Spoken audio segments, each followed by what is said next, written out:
We are on another day here. I got the recent sled pickup road trip, organ donor sled, whatever you want to call it, in the garage here. And I got enough little tinkering stuff around that I could probably make a video out of this.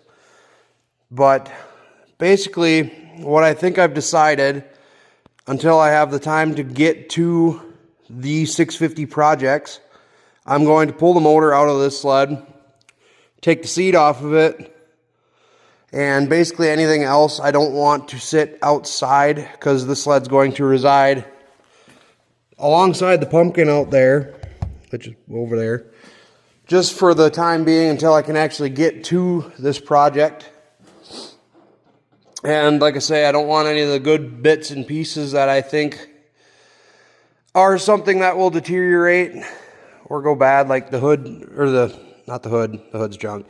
The motor has been in a garage, storage unit, whatever you want to call it, for the last, I don't know, 15 years or so, we figure.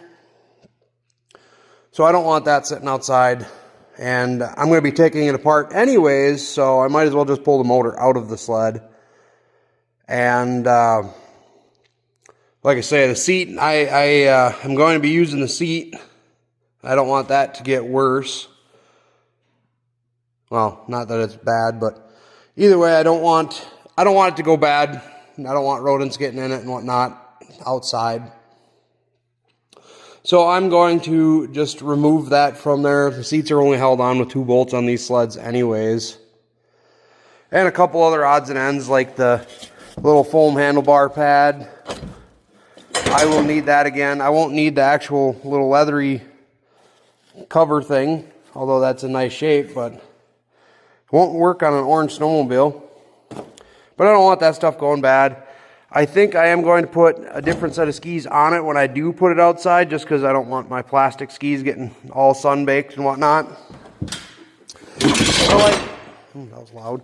A lot of pieces like this half of the bumper, this is all pretty much junk. The little Polaris insignia emblem thing on this plastic piece, I could take off, take the bolts out, this screw, the other ones on the chassis yet actually, but this is all pretty much junk except for the hardware and that badge. So I'll pop that stuff off and just toss that out in the scrap pile.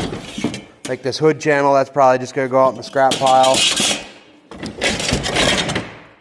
Same with the other half of the bumper. I'll take the bolts out and then cache the rest of it.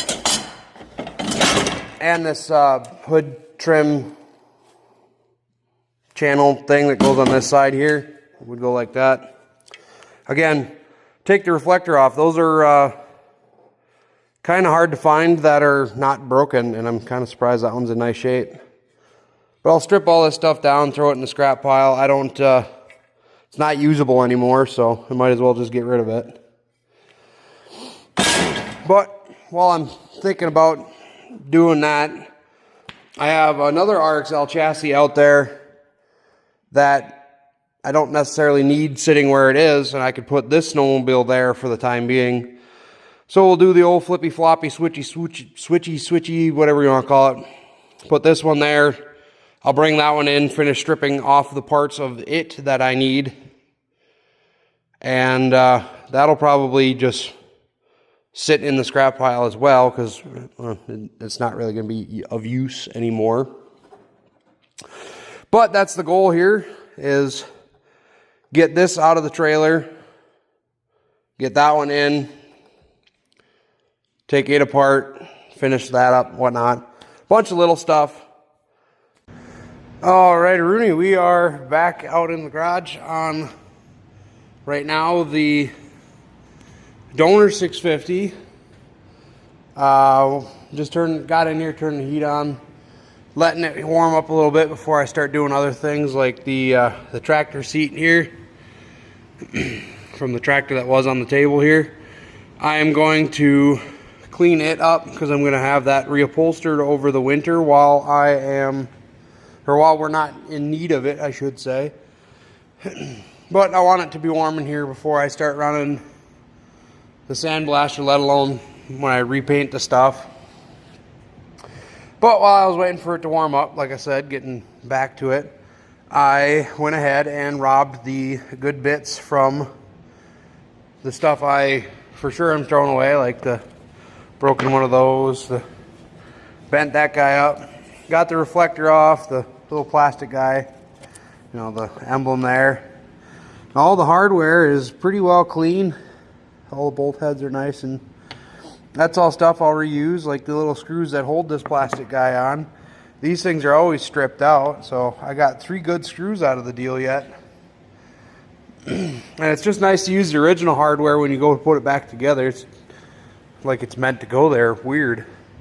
But yeah, I figured I would give you a quick update on this while I'm waiting for, like I say, the shop to warm up a bit in here. And we'll get back into her.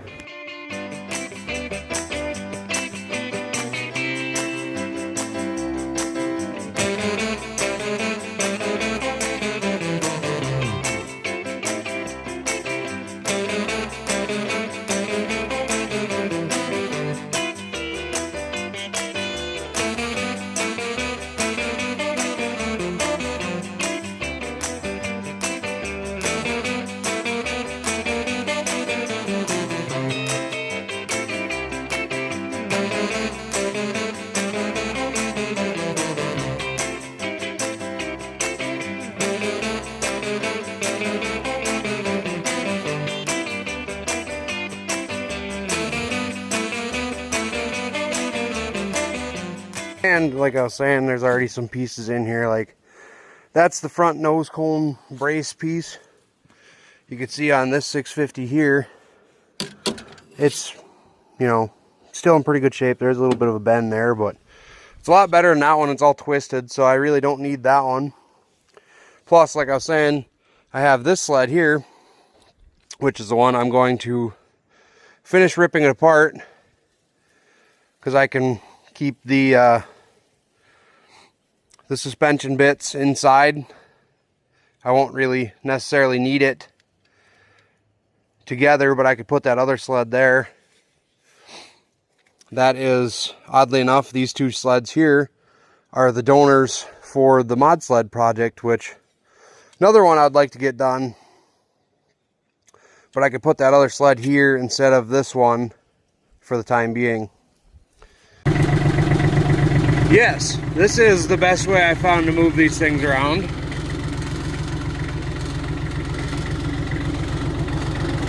It is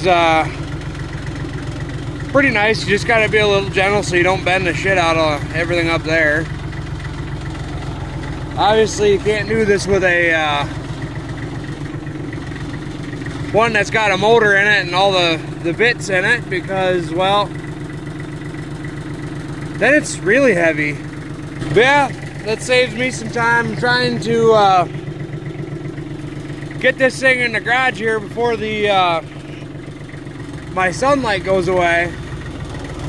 Worst part about this time of the year is this happens, or the sunlight goes away quite rapidly. So put this thing in the garage here and rip the rest of the suspension off of it, and then we'll have space for that one that's in the garage to go. I'd like to get that put away tomorrow while I have a decent amount of daylight. I got old Ruby here to keep up with the video here. I got another little side deal to do with her.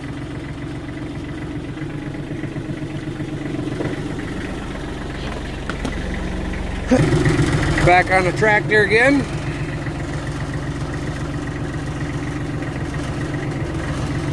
Tell you, it almost makes moving these things too easy.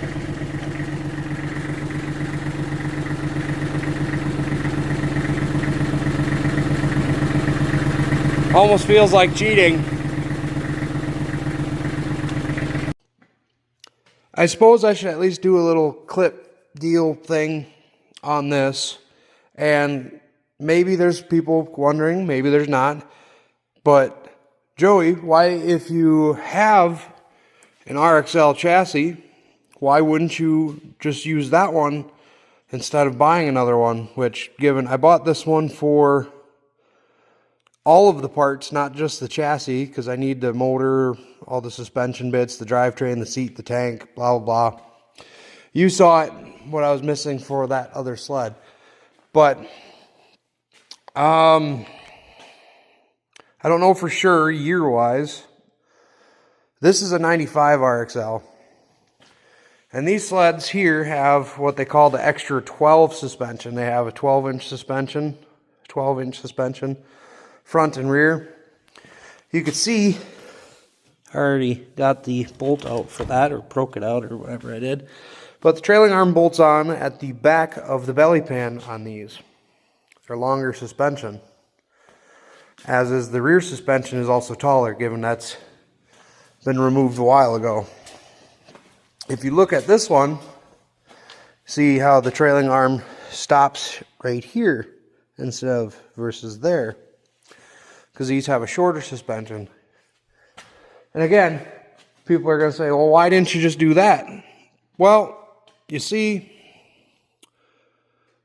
that would have made sense for one, at least using this for the other sled, but I basically want to use what that sled is already to avoid any more issues. There's a bunch of other little minute differences you probably could work around, like they have a different chain case, and I would have to essentially use all of this or split the tunnel from the bulkhead, and I just really don't care to do nothing like that.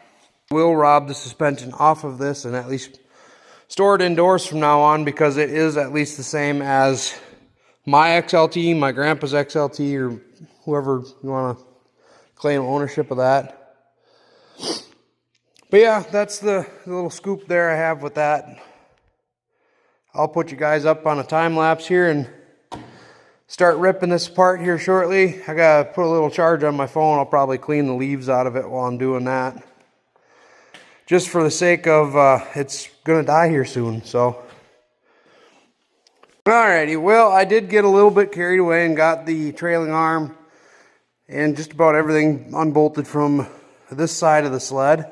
Still got this side to deal with. And you can see here I didn't actually clean up the leaves like I said I was going to.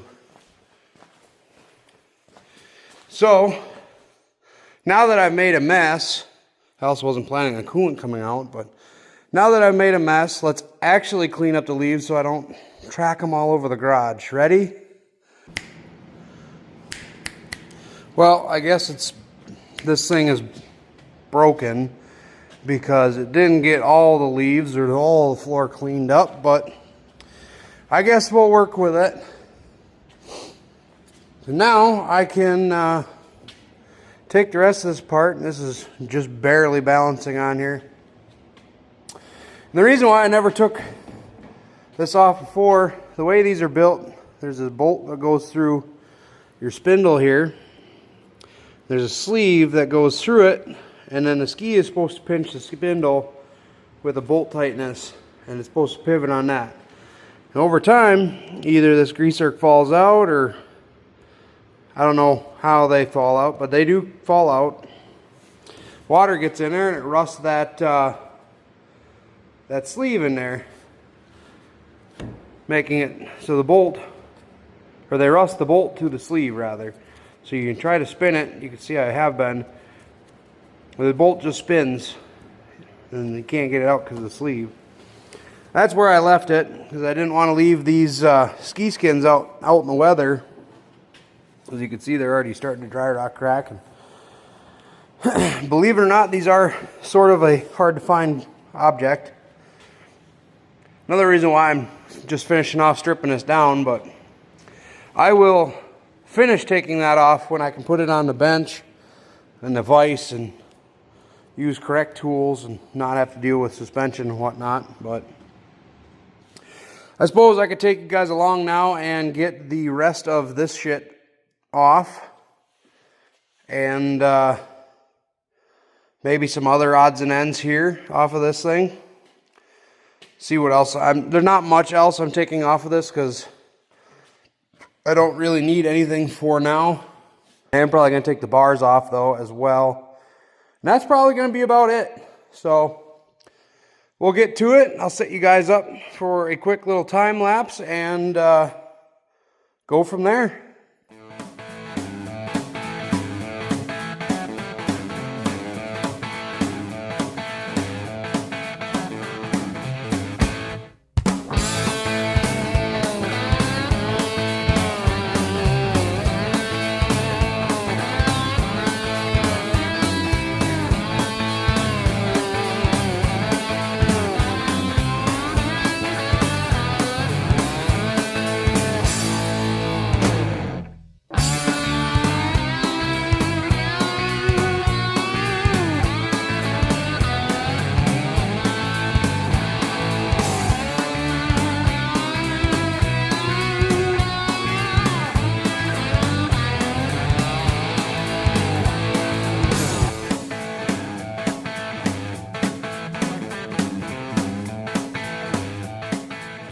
Alrighty, well, you saw me get the trailing arm off of this side here.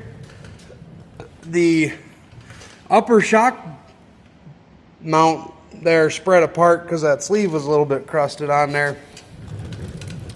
So that's what I was struggling with over there. And then I got the steering out of it there, struggled there. And these bolts that hold these lower arms, look at the lovely heim joints there, are rusted in. There's a big aluminum brick here essentially, and they were crusted in place. You just saw me beating on that one. It actually moved, so kind of surprised to see that. What you just saw lastly in the time lapse there, I looked at the bolts that are holding the handlebars in. And I don't know how well you can see it there. Man, screw the guy that had this sled last. Those are welds on this frickin' bolt. Instead of fixing the actual problem with this sled, which is the heim joints and the steering under the hood there, like these ones here, you can see how these ones are nice and rusty. Instead of fixing those under the hood or under the motor, they just reinforced the steering and reefed on it, because those were all rusty down in there, right above my finger. No, I'm zooming in instead of getting up, but those are rusty. It takes like 30 seconds to spray them down with lube and just keep working the skis back and forth and just keep repeating that process. But no, he went the extra mile and tried to strengthen the steering and welded that on there. Man, that's just dumb. Hey, I needed one of these for when I built my XLT. Should have just robbed that one. But anyways, I now get to cut that because it's junk. And I'm going to flip it over and start beating on the other bolt on that because they moved the other one, so I might as well try to move the other one. That made sense. And I'll just throw you guys back up on a time lapse if you want. Just basically have these two yet and the handlebars, and then I'm pretty much done with this besides getting that ski off, and we'll see if I want to show you guys that or not. That might end up being destructive, so we will see.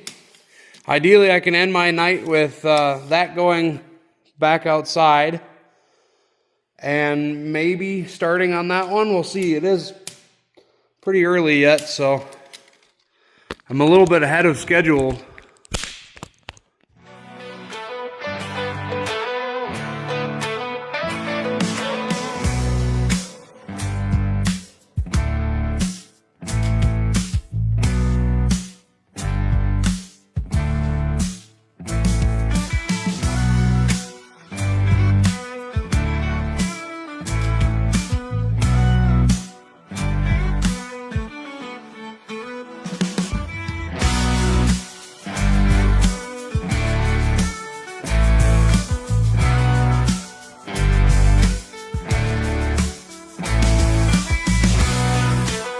Alrighty, that just about wraps up the 95 RXL.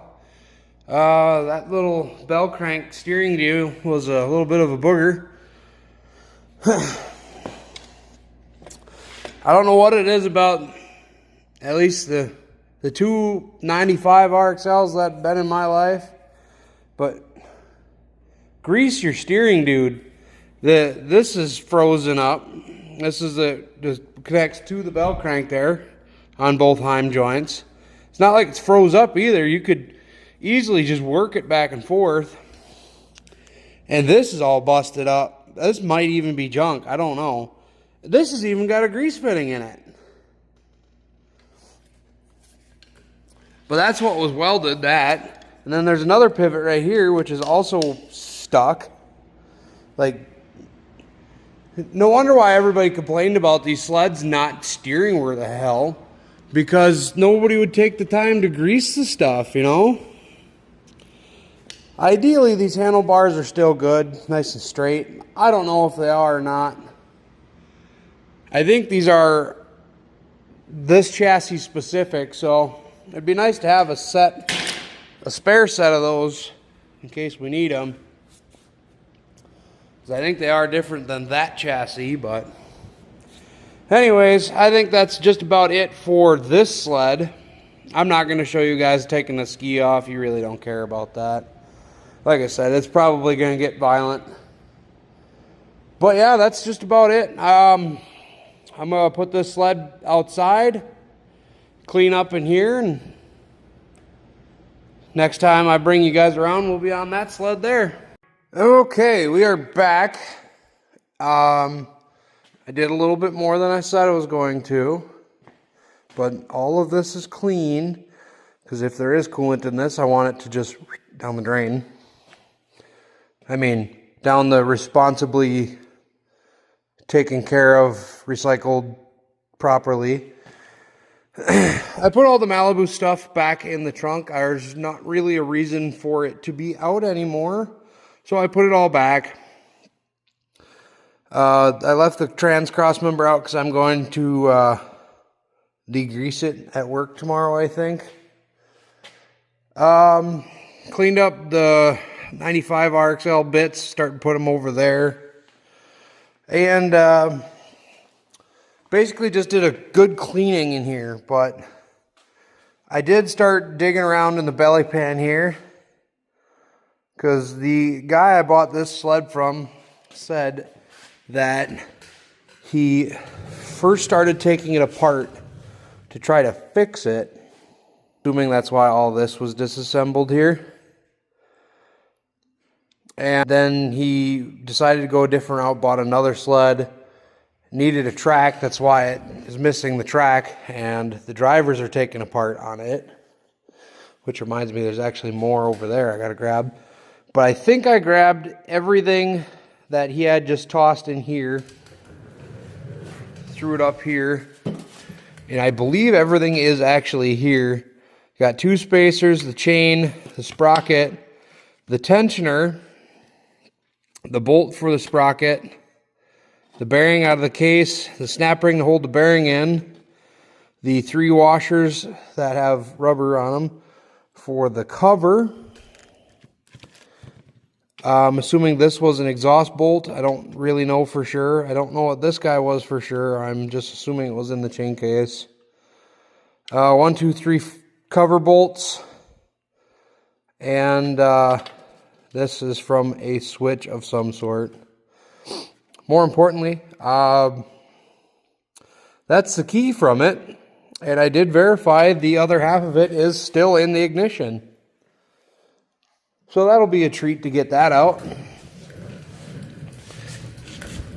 Like I said, I just remembered as I was making this video here that there is this side's disassembly goodness all on this side. So I'll grab that out there quick and put it up there with the other stuff. And, well, I think it's going to go up on the time lapse and we're going to start ripping the motor out of this. And the seat off of this, and get this done tonight so this can go outside tomorrow.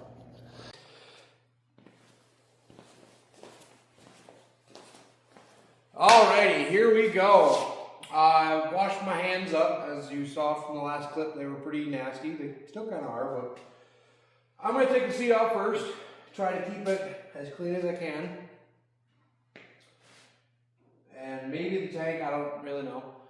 I don't really have a plan here. I just kind of get into it, and then there's snowmobile party pieces everywhere. This should be a little bit different because I'm not taking all of it apart. Not taking the suspension out, not taking the chain case, the jack shaft, and all that crap out. Not taking the front suspension off of it. That's a later date issue. Best place to store it is in it. Make sense? That being said, a couple of my friends do know that I've been around snowmobiles enough that I can rip this thing down pretty freaking quick. So I'm gonna throw it in time lapse. Just under 10 o'clock. I wouldn't doubt that I'm done with what I gotta do in an hour, if not under. Okay? That's what I'm going with here. So I'll throw you guys in the time lapse. Let's watch this thing become not this thing.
Well, if you exclude them last little, like a minute there, I was digging through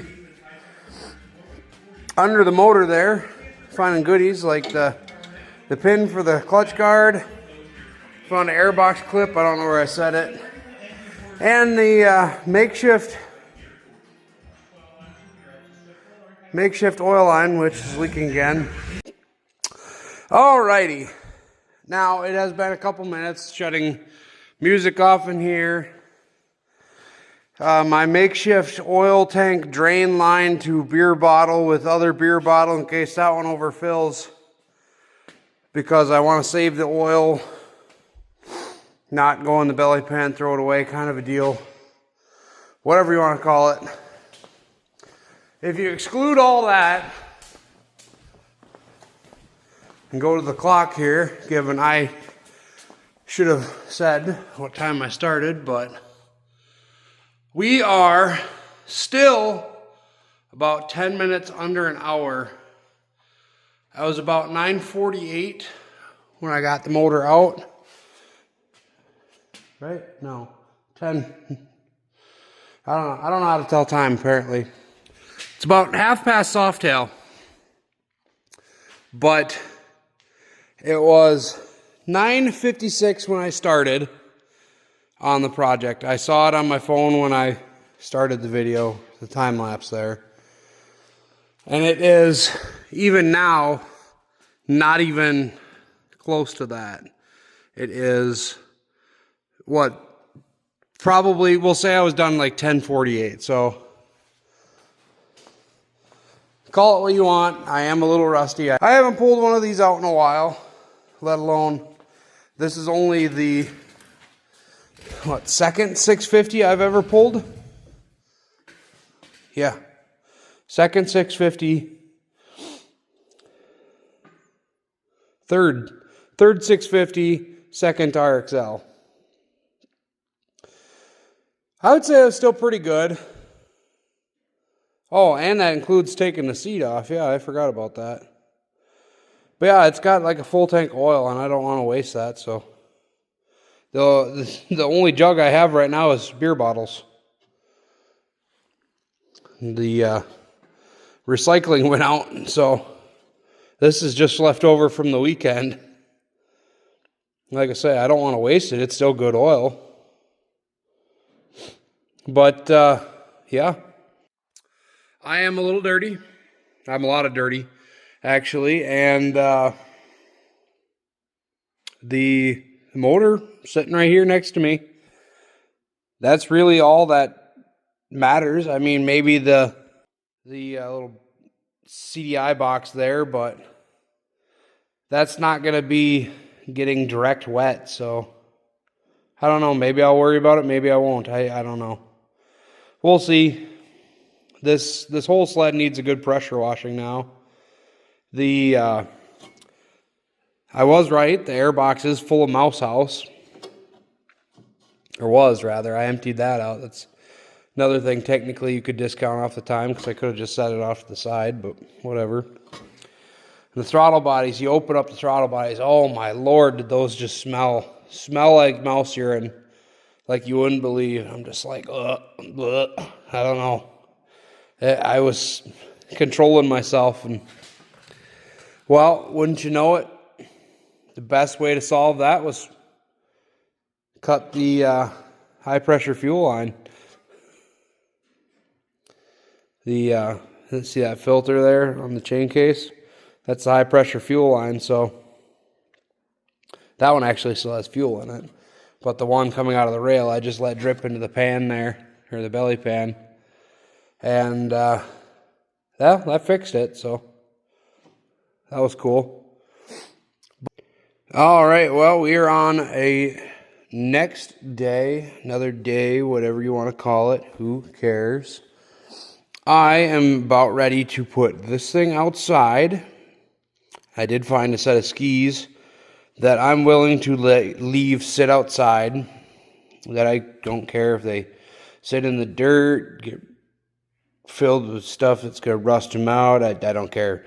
Those are Arctic skis, so I don't care. As not an Arctic guy. Excuse me. I don't really care if those, I mean, they're going to be on a pallet, so. But I wanted to get some skis in it, at least so the spindles, if it falls off the pallet, aren't sitting in the dirt. But yeah, I'm basically done with this thing. I might actually take those off, because those like to fade in the sunlight, but basically done with this. It can go sit outside. I am going to put a bag over, probably the headlight pod too, actually.